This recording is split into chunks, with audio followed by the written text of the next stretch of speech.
মন চাইলে কার উপরে জুলুম করিয়েন না।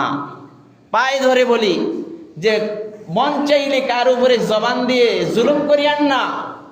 আল্লাহ আপনাকে জবান না দিলে আপনি কথা বলতে পারতেন না, আপনার মনের সুখ দুঃখগুলা কারো কাছে পৃথিবীতে প্রকাশ করতে পারতেন না। তাই বলে কার উপরে জুলুম করিয়েন না। শক্তি আছে, সুস্থ আছেন, তাই বলে কার উপরে জুলুম করিয়েন না।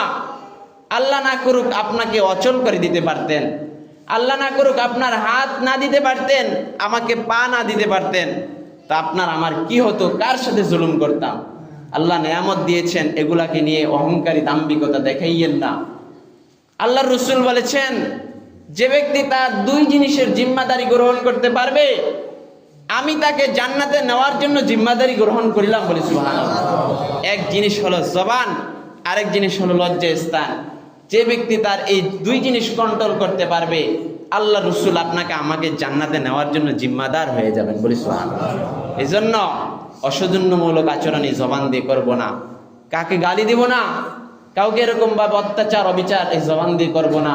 আল্লাহ তাআলা আমাদের সকলকে আমল করার তৌফিক দান করুক। আমরা একে অপরে ভাই, একে অপরে মিলেমিশে এই সমাজে বসবাস করব, একে অপরের প্রতি দয়াশীল দয়াবান হব, একে অপরের প্রতি বিপদে আপদে এগিয়ে যাব।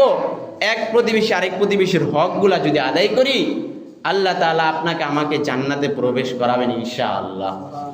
যদি প্রতিবেশীর প্রতি আপনি আমি সহানুভূতিশীল না হই, আপনার আমার ঠিকানা জাহান্নাম।